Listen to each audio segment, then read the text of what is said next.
Hello, everyone. Welcome to another episode of OpsCast brought to you by MarketingOps.com, powered by all the Mo pros out there. I am your host, Michael Hartmann, flying solo again today. Today, we're going to be talking about something interesting. Most teams think about accessibility as a compliance issue, something that legal owns is in charge of, something that we'll deal with later, something that slows you down. But what if that's completely backwards? So joining me today to talk about that in this episode is Mike Barton, who leads corporate communications and content marketing at AudioEye. And we're going to be talking about why accessibility is not just a risk to manage, but a lever for better customer experience, stronger performance, and ultimately growth. So the reason this is important is because 1 in 4 people experience some form of disability, and it's not just edge case thinking. It's actually mainstream, and the implications for ops are bigger than most people realize. I certainly didn't realize it. So Mike, welcome. Thanks for joining us. Yeah, my pleasure to be here. All right. Well, why don't we start simple? So when we talk about digital accessibility, what is that like? What are we actually talking about? What Yeah. and why do you think most teams and most people probably in the ops space, including me, underestimate it? Yeah. So digital accessibility, I'd say at its simplest and at its core is ensuring that any person, regardless of ability or how they access the internet, is able to do so. Right. It sounds super basic, but it's Right. something that you kind of hinted at. A lot of us just don't think about. It's one of those biases where and this is a little bit of like kind of ableist language, but like you see the world through your own lens. And so I see Sure. the world as somebody who has vision, who has hearing, who has full mobility in his hands and body. And so I access the internet in a different way than somebody who's blind. And they access it differently than somebody who's deaf or who has a mobility impairment. And so um, I think that's, getting at the kind of crux of the question of like, why don't we think about it, or why in ops or marketing or digital marketing in general, why isn't it something that's more top of mind? And I think it's because we're just not surrounded by it in a lot of our normal or everyday lives. And so that's partly why I liked coming on shows like this, because I think it's largely an awareness, just getting people to kind of think about it, think outside their lives and their purview. But it's one of those things that once you start to think about it, and once you have that little kind of seed of awareness, very quickly you start to realize, oh yeah, I've got this friend who has this cognitive disability, and like any content that's written with jargon or like overly complex, she has a real hard time with, right? Or I've got this other friend. It starts to Yeah. cascade really quickly. So Yeah. And I probably I think it was interesting when we first talked that I hadn't really given it much thought. Probably actually thought like, oh, this is not a big deal, right? Um, or yes, I know I should do it, but right, I come up with a list yeah, of excuses. Yeah, and it's interesting. So I was just thinking as you were describing it, and we haven't talked about this, but so I think about like privacy compliance is it kind of falls into a similar, maybe a similar one. I think more people are astutely aware of it because it's much, it doesn't have all the other sort of like biases maybe that we have. But I know that even I think about it as not a one size fits all thing.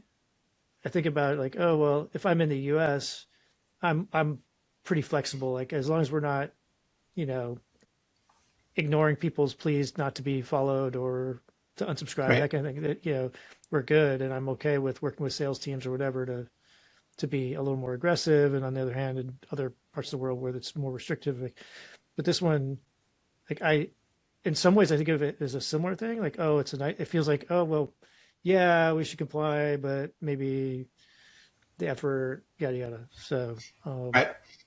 it opened Well, my and eyes. I know the conversation here. yeah, that's, I mean, very common. I think that's one of the kind of misconceptions that I hear all the time as well, which is like, I know I should do it. It's important. You know, it's a next year priority. We'll get to it. And it's the right thing to do. But a lot of people don't realize that in addition to being the right thing to do, under the Americans with Disabilities Act, which was, founded 35 plus years ago when the internet didn't exist. So at that time, it was very much about having spaces for Sure. people with disabilities, having automatic doors, ways for them to enter your physical premises, essentially making it so the physical world was accessible by everybody. Well, along comes the internet, and people start to wonder, hey, does this apply to the digital space as well? And courts very quickly started to say, yes, it does. If you have a digital footprint, you need to have your digital doors be available to anyone. So from like a compliance perspective, a user who tries to come to your site, who tries to navigate and tries to make a purchase and can't, they've got a legal right to sue that company. And we see that happening more and more, that because companies are putting off accessibility or putting off thinking about it, Sure. people with disabilities are left with no option but like, all right, I have to sue.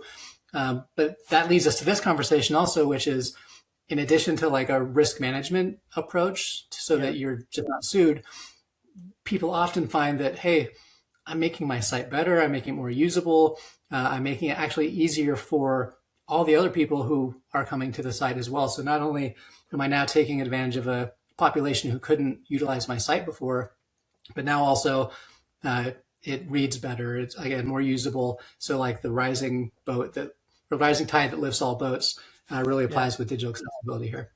Yeah. I think that was the thing from our conversation that I didn't expect. I mean, I think a lot of it, like we already talked about, right? A lot of this is compliance, risk management. But when we talked, you framed it more as like a business issue and where there's a real opportunity to capture more revenue if you address this and you're not ignoring the accessibility issue. How do you how do you think about that? Yeah. So there's a few areas. One is I'd say discoverability. So we recently, or in the past, it was all about SEO. I think Hmm. this actually starts to be even more applicable in an AI-driven world of search with AEO and GEO. And the reality is, when you build and code your page with accessible best practices, meaning links are clear and descriptive, image Yeah. descriptions, alt text. Again, not complex things. They sound very basic to a degree, but when you're coding quickly and fast, it very easily, those are the things that get forgotten. So like all your links on the page might say, click here, right, to learn more, as Oh, yeah. opposed to click here to download our best practice guide on da da da da da. And as you have more and more of that descriptive text throughout your entire site, the engines actually pick that up. It gives you more credibility, and it starts to impact your findability. And we're finding more and more that LLMs are scanning the accessibility tree there and using that as a way to understand what's on the site. So an accessible site in the Oh, LLM will be seen more than a site that's not accessible. So that to me is one of the biggest, especially as AI is just becoming more and more prevalent. That's the biggest new advantage, I think, of building a site accessible. And then, of course, there's also just the conversion factor that, again, if you have an e-commerce site and, again, the stat that you shared at the top was 1 in 4 people have a disability. Obviously, there's a whole range there. But if there's a subset of people who are trying to come to your site, blind people use something called a screen reader, which hmm, literally reads the code kind of in the background to them so they know what's happening, what the copy is, what those links are. If they find a site that is accessible and that makes it easy for them to purchase, they are a super loyal group of people. sure. Because I finally found a site that makes it easy for me to shop or consume the news, what have you. And the I would great, assume that they are also become advocates with other people who have similar disabilities or challenges.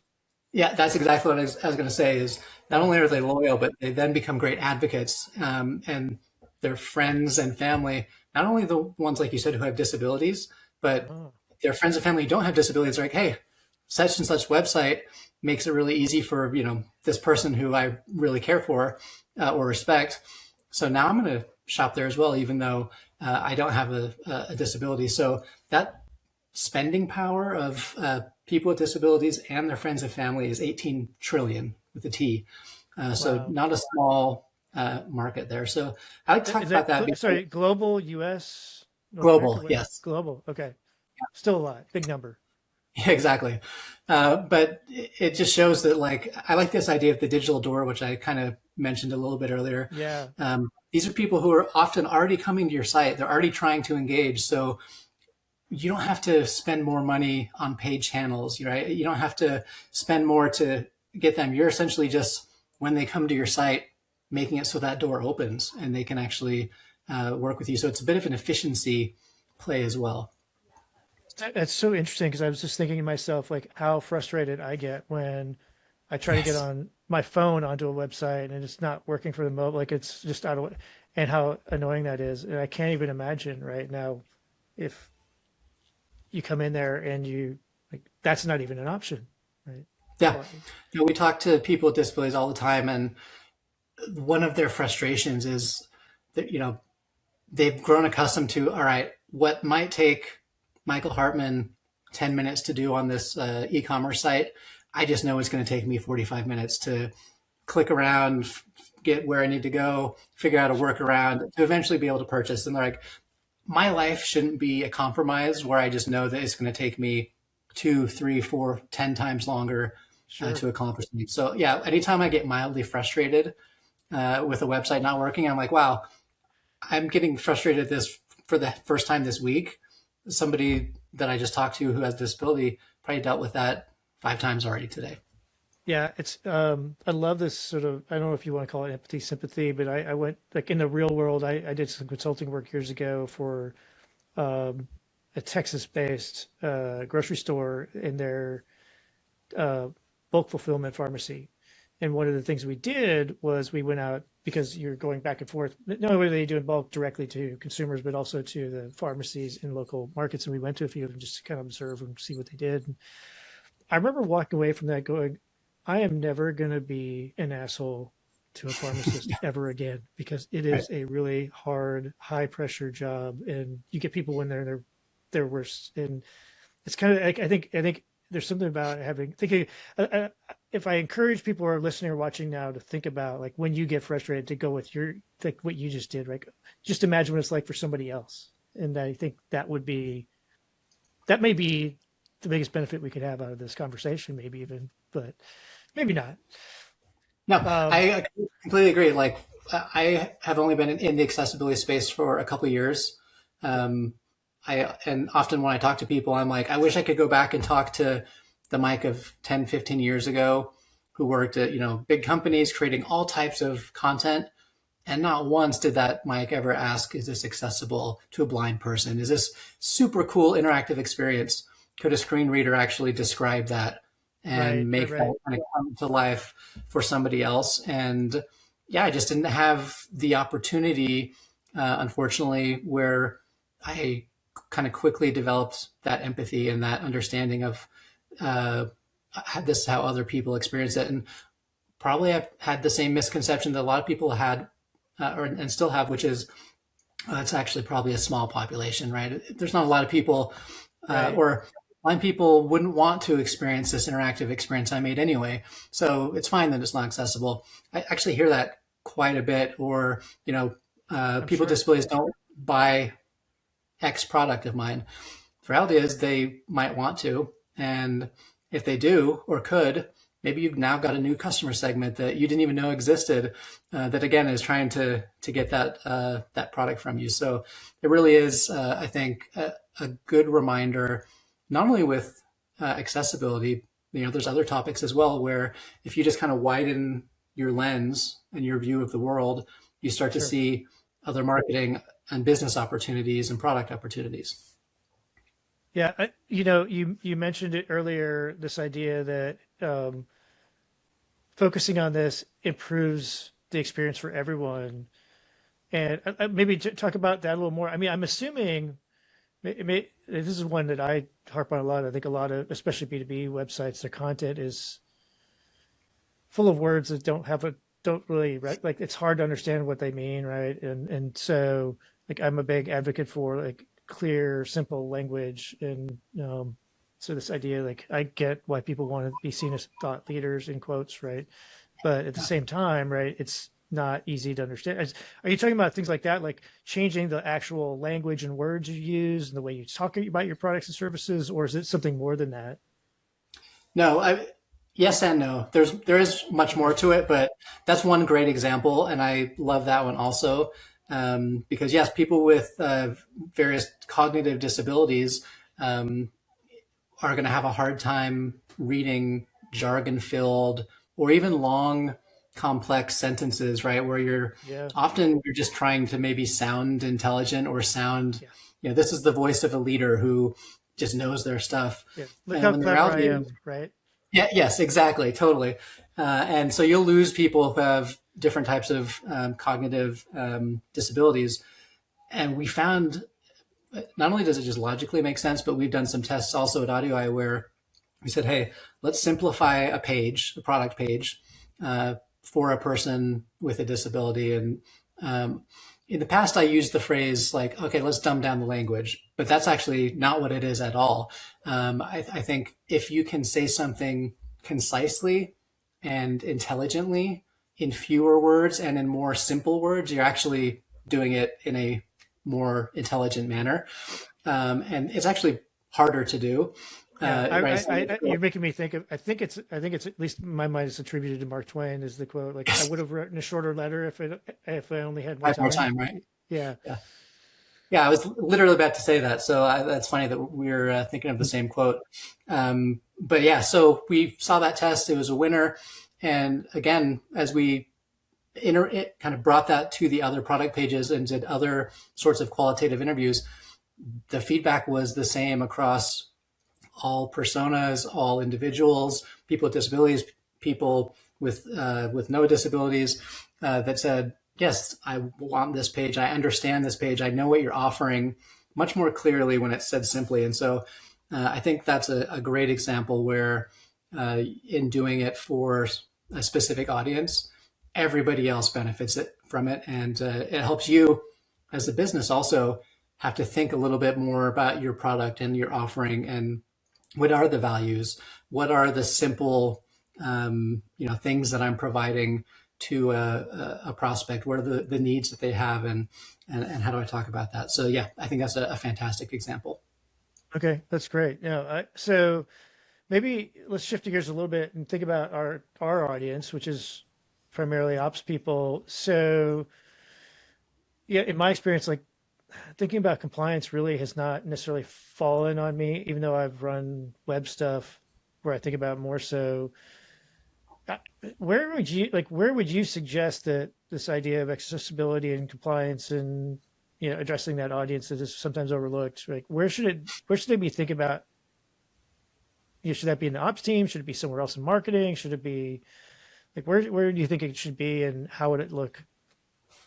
Yeah, it's a good question, and this will be a little bit of a cop out, but I think it depends on the company and Yeah, kind of the organization, because what we found is you need somebody who is a champion and who is going to kind of push it. Because when push comes to shove, and we see this in so many of our customers, you'll have initial calls where like, yes, we want to do it. We actually want to own it in house, right? We want to do it all. But then other priorities come along and yeah, the economy starts to go down. So it's like dollars become even more important, and efficiency becomes even more important. And so accessibility can and does get deprioritized for some of these other things. And so um, having a champion who can continually reinforce that with the various teams is super helpful. I mean, this is a bit of a shameless plug, but AudioEye, the way we have our product is so that the teams can think about it as little as possible, right? Like they think about how do we implement it, how do we get it on our pages, how often do we do audits so that people with disabilities are looking and going through our site's experience.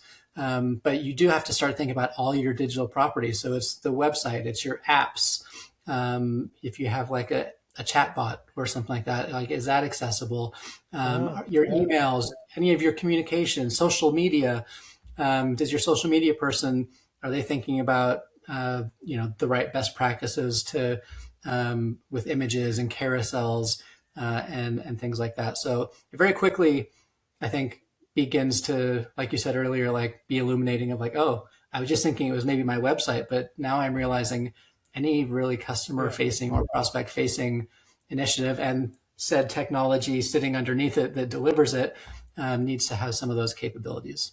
Yeah, it's interesting that you said it's easy to deprioritize, and my head went right to like it feels like the same conversation we have about data quality. Like everybody Mm, knows that data quality is important, but it gets deprioritized because, in my view, the reason it gets deprioritized is because it's not obvious what like you spend money and effort to go clean up data. Like there's not oh an immediate like well we launch this email like what so if you go like oh we need to get more in the marketplace, you see more emails, more ads, more landing pages, like it's yeah. seen, and data is the engine behind it, or at Yep. least fuel. Maybe it's the fuel behind that. And there's often this sort of hidden cost of dealing with getting around poor quality data that is not obvious because at the end of the day, like people do heroic things, and it feels like this kind of falls in the same thing where it's like the the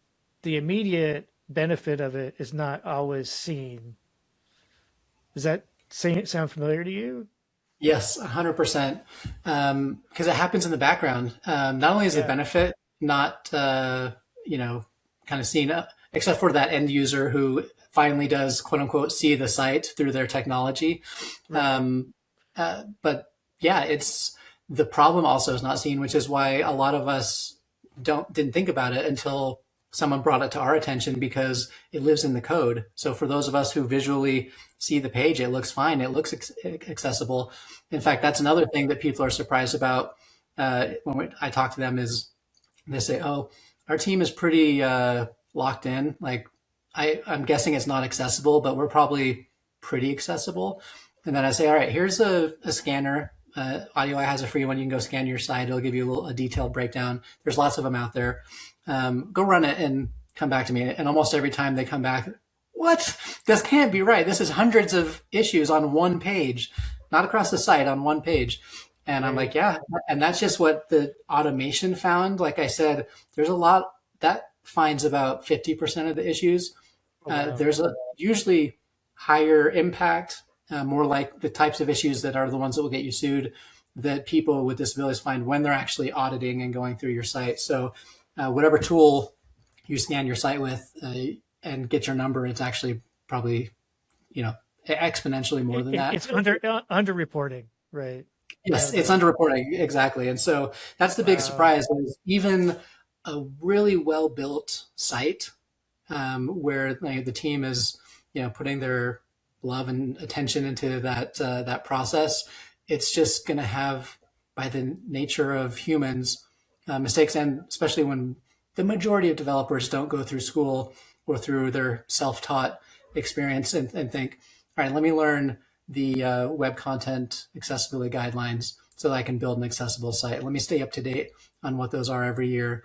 They just don't have the time or the awareness to do so, and so they're not building accessible sites naturally. Yeah. So when you think about things beyond websites, and I love the idea of having a tool that can help identify where you could get better, but what about things like email? And you mentioned social, like how, for people who are listening, like, are there a couple of things they should be thinking about in those different kinds of channels? Yeah. So I would say, whether it's email or even a website, a lot of times some of the most common issues to fix are the most basic. And I think I hinted at this a little bit earlier, but every email likely is going to have at least a header image, maybe some images throughout if you want to kind of break up a newsletter that you might have. Do you have the right alt text built into that so that, again, somebody who has a screen reader and is reading the code at the HTML is able to understand what that email is. When you've got a few links in your newsletter, are those links descriptive so that I, as somebody who can't see, knows what I'm clicking through and clicking to?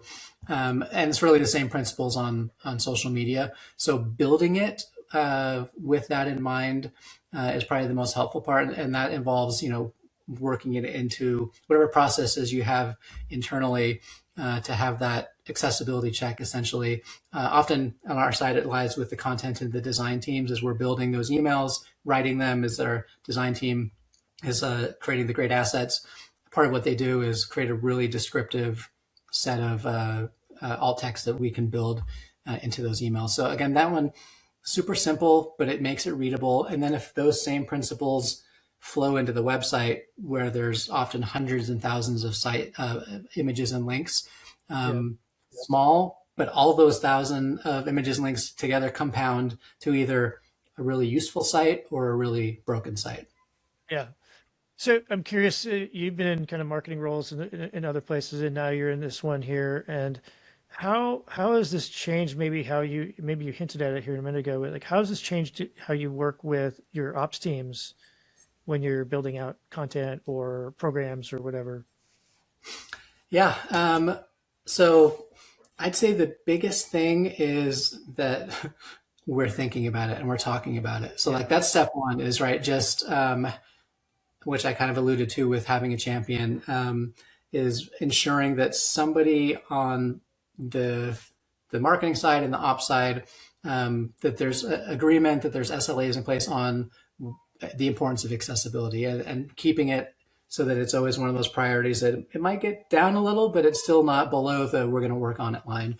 And then I think the other thing that we've tried to do really is put those processes in place, like I mentioned before, where when we're creating stuff and handing it off to those teams, we're handing off accessible experiences so that it's not on them to go back and, create a lot of that accessibility content. They're really just have it in their process to check the boxes like, okay, this is done. If not, hey, Mike, your team missed something, right? Let's get this I was fixed. going to ask you, are they able to kind of go like, hey, you missed something. It sounds like that's a part of it too. So it's like a leveling up of everybody, right? To help kind of not only the awareness, but knowing what to look for.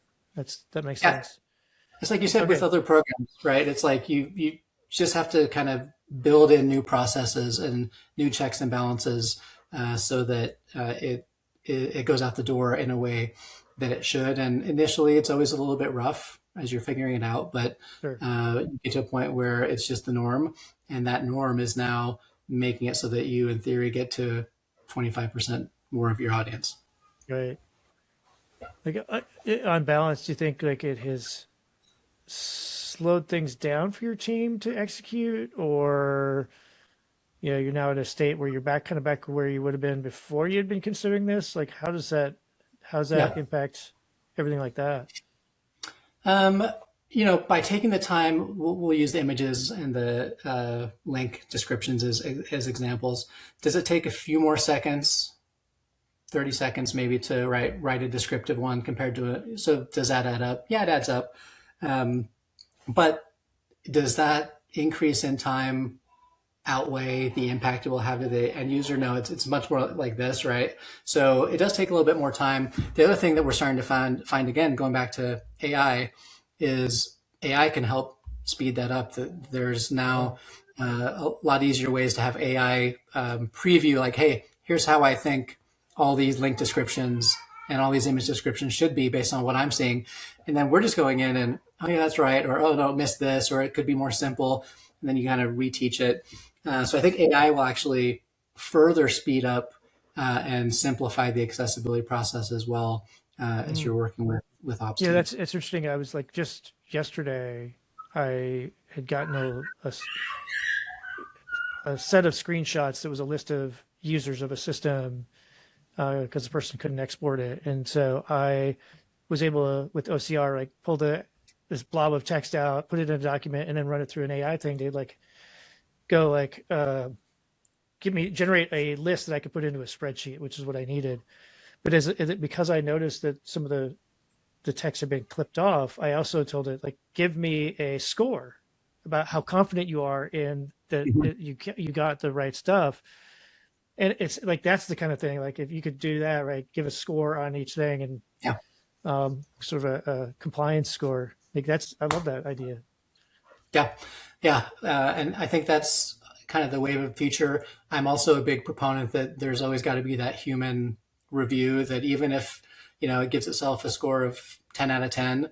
There's going to be some that it just misdiagnoses. The other interesting thing with AI and accessibility and disability is, AI is trained on arguably kind of the norm, or, Sure. what is just out there. And what's out there is largely inaccessible. It's largely, in some ways, ableist, meaning it's not built or talked about in a way that includes people with disabilities. And so AI, we found, really, you got to train it a lot on how to think about it. We do similar scoring, and it took us a little bit of time to get AI that we were using to kind of realize, okay, this is the checklist. This is how I should score it. This is how I should approach it. So even the LLMs aren't quite up to snuff in terms of accessibility. They're in the same boat we are, I guess. So we have a shared lack of understanding in some ways in terms of accessibility. Yeah, yeah. Well, and I'm, in my experience, just in stuff like that I'm doing on a repeated basis, like prepping for these, right? I use AI to help us do some of that, and I find it, if I'm not careful, right, it starts to veer off a little bit from what I was doing. See, my dog agrees. This is important. All right. Yeah. So so this can be overwhelming, right? I'm sitting here kind of like, going like, there seems like this is a huge thing. So for the audience out there who's listening and going like, yeah, I'm convinced I need to be doing something like this. There's a business case for it, not just a compliance one. Like, where should they start? Like, where would you recommend they start on that? Yeah. I mean, I think the first, especially as you're trying to build a business case, if somebody's listening, right, and they're like, I get it. I need to get my boss on board. I need to get the, procurement and budget on board. I think step one is doing a scan, like I mentioned earlier, and just putting your site in to see how many errors per page, how much at risk would you be for a lawsuit. And that starts to really, I think, again, kind of be illuminating to people, like, oh, we actually have a significant number of issues there. And then from there, if you're like most companies who realize we should do something, but we're not going to hire more people, we're not going to expect our developers to all of a sudden become experts in accessibility, or even over time be experts in it. I think a lot of companies need to find a partner like AudioEye, or whoever makes sense for them, who will take the majority of that work off them, who has the expertise already, who has the understanding of the web content accessibility guidelines, and who has the understanding of, for a business in e-commerce or for a SaaS business, here are the types of workflows that you got to nail and make sure they're accessible, because those are going to be the key to unlocking conversion, unlocking sales, and things like that. And so I think if you find the right partner, like almost any other kind of SaaS product, right, where in a perfect world, yeah, you would build it on your own and you would run it. But accessibility at the end of the day is probably not one of those. And so finding a partner who will work with you, help you understand the space, understand the best practices for your company and your space. I think that's the unlock, is really just finding the right partner to help you from both an automated perspective and, again, that human layer of performing audits on those really important workflows. Maybe this is a pretty tactical question, but the scanning for websites sounds easy. Is there similar tools for things like email and digital, that kind of like display ads, things like that? There are. They're typically different from website offerings. Okay. So we have found, as an example, like at AudioEye, we have our automation obviously running on our website.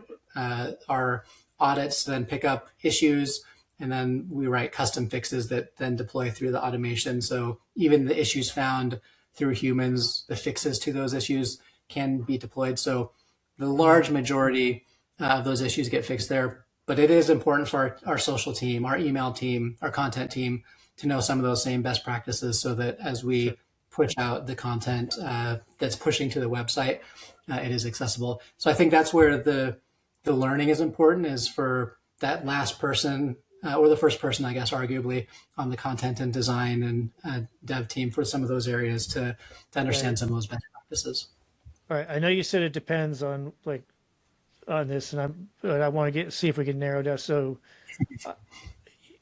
I'm going to assume that there's some common patterns, right? Low hanging fruit or things where people, I hate to say it, lazy, but lazy practices that some teams have that affect um, accessibility.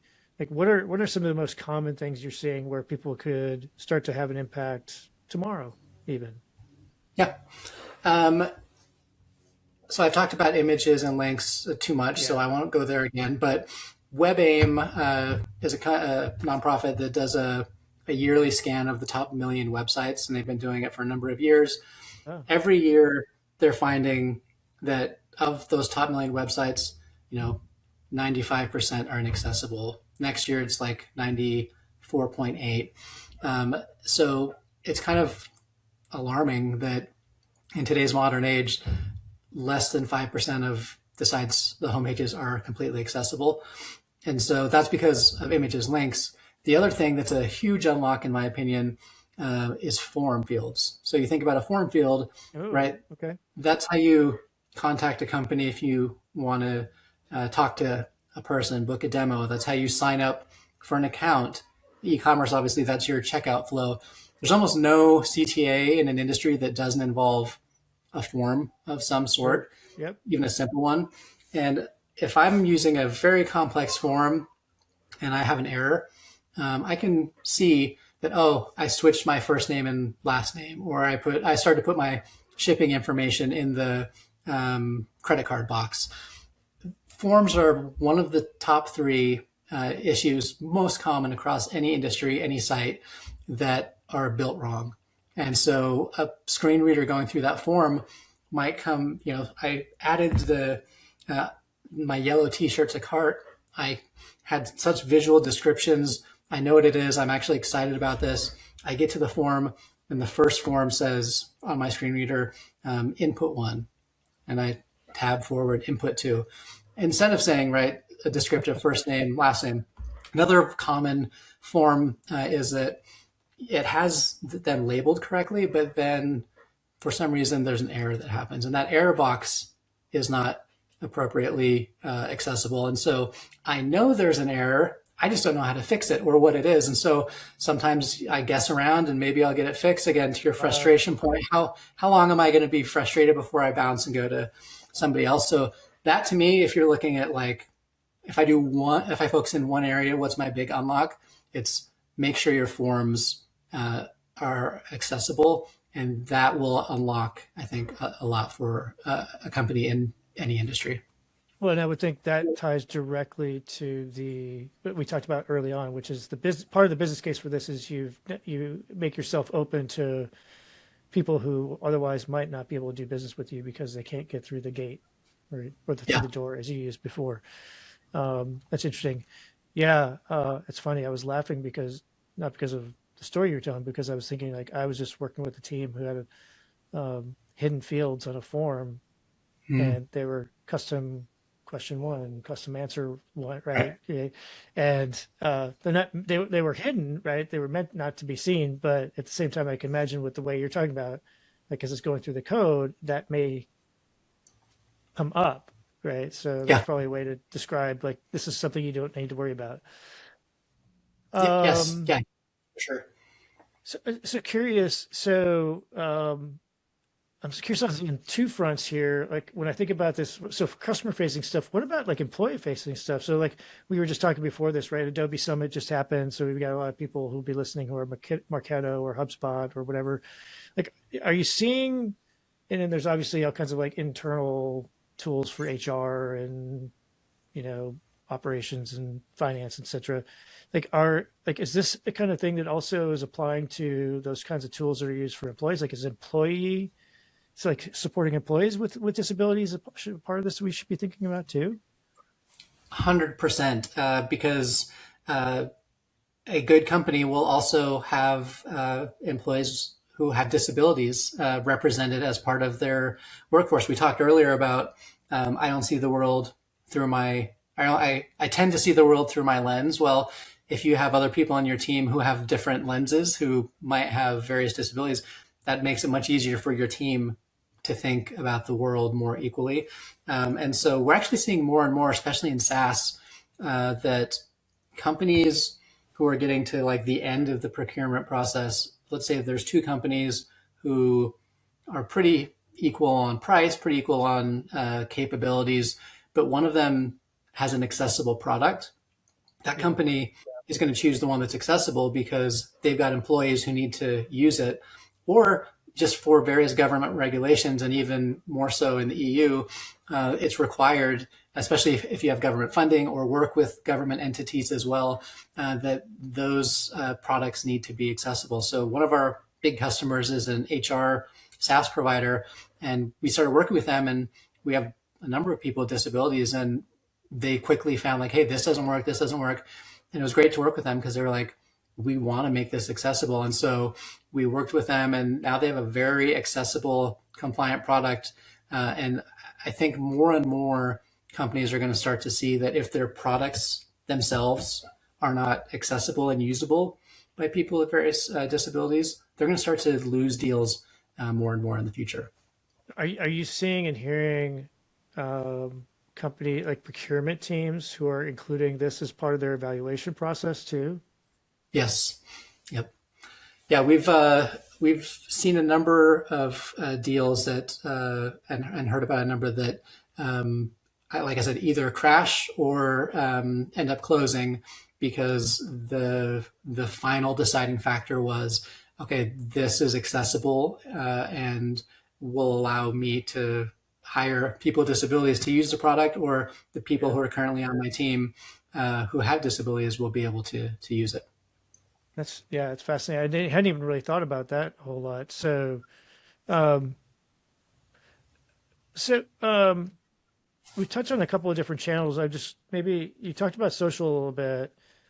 We haven't really talked about video. I'm kind of curious about video in particular, like how, because it both in terms of like, I guess it could be animated GIFs or actual video kinds of things. Like how is that? Because I know like lots of sites have things that have movement or have video that plays sometimes without being prompted, right? How does Yeah. is that a good thing, bad thing? Like, are there things that companies can do to make that better? Yeah. So I mentioned the web content accessibility guidelines earlier. There's a number of video specific Okay, guidelines there.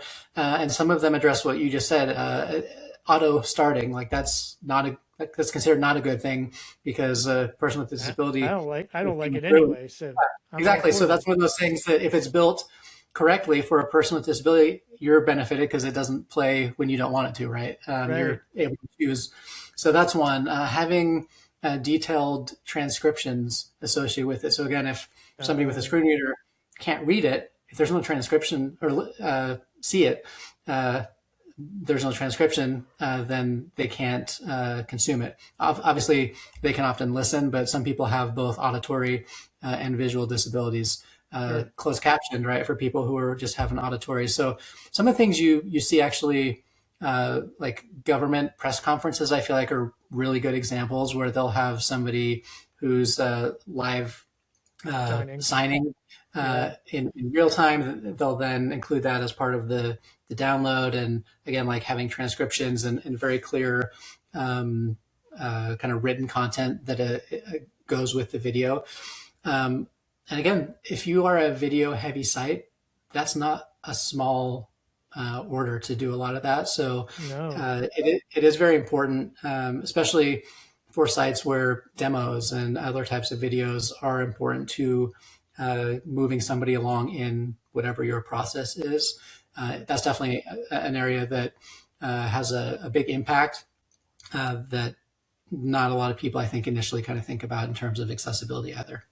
Yeah. I mean, I think one of the things that I is kind of going through the journey of becoming a podcast or starting a podcast is I didn't know anything about a lot of this kind of audio video stuff. And there's some incredible tools, some of which we use, some of which we don't, that are really good at doing things like transcription now. And I think they've just gotten better over even in the last year. It feels like you add in AI tools as well, and they can kind of interpret. We just had a guest on who actually uh, talked about how he used AI to evaluate the audio, not just the transcript, right? So for getting insights about customer calls and what language caused Hmm. the pitch of their voices change, things like that. And it seems like hopefully some of that kind of stuff in this realm could be beneficial, right? Where you could help, with Yeah. that. So Well, and going back to AO and SEO and GEO that we talked about earlier, if you're including detailed descriptions and transcriptions on your page associated with the video, you've now got a lot more information that those tools can index and that will contribute to the page interest and the page content. yeah, I mean that was a big, this big aha for me today was what you just talked about, how a lot of those LLMs basically are using the code. I think I knew this for search, right? I kind of inherently knew, although it feels like it biased towards the visual content, like what's visible. Yeah, I hadn't thought about it from a AEO, GEO standpoint because I don't know, like, I'd be, again, probably like, oh, yeah, of course it does that because that's what it has access to. Yeah. But kind of combining that with what we just talked about is a really interesting one, you know. Been fascinating. Mike, thank you so much. Hey, my pleasure. Appreciate Anytime I can join another Michael it. and talk for some time, it's my pleasure. Yeah, yeah. Well, it was a lot of fun, and I know like both from our initial conversation before this and this one, like I keep learning, and it's one that I hope our audience out there really takes this to heart and thinks about how can they start to bring this back to their organization because I think your point about it, yes, it's not trivial to do this. At the same time, there is a business case that can be made, which I'm a big fan of, right? If you can do it, because I think otherwise the math for me is uh, a risk reward kind of thing, right? So if the risk is relatively low and the cost of that is going to be relatively low, then am I going to invest the money? But if the reward is really big, that's a different model to think about, which is I think that's really for me the framing has changed from it's just a risk thing, and I like am I willing to take the risk and the consequences of that, or to now like is there a reward that I can get from this, which it sounds like there is. Yep. Yep. It's the usability, it's the customer experience, it's the increased opportunity for conversion with a group of people who may already be, again, knocking on that digital door, trying to get in. And now Sure, you're opening the doors and saying, come on in, welcome. And I think love it. that's the business case that makes a lot of sense to people like yourself. Yeah, I love it. Well, Mike, it's been a lot of fun. I hope this resonates with our audience. I think it's good for them to hear about this. If anyone wants to kind of follow up and learn more, or keep up with what's going on with you and AudioEye, what's the best way for them to do that? Yeah, I mean, I'm on LinkedIn, so I think I'm officially Michael Barton on LinkedIn with AudioEye, and yeah, go audioeye.com. I've mentioned a scanner a few times. I think that's a great place to start to really just kind of have that first light bulb go off and realize how inaccessible your site might be. Fantastic, Mike. It was again pleasure. Appreciate it. Thanks to everyone out there who's continued to support us and listen and watch now. We appreciate that. If you have ideas for topics or guests, or you want to be a guest like Mike, feel free to reach out to Naomi, Mike, Rizzo, or me, and we'd be glad to get the ball rolling. Thanks, everyone. Bye.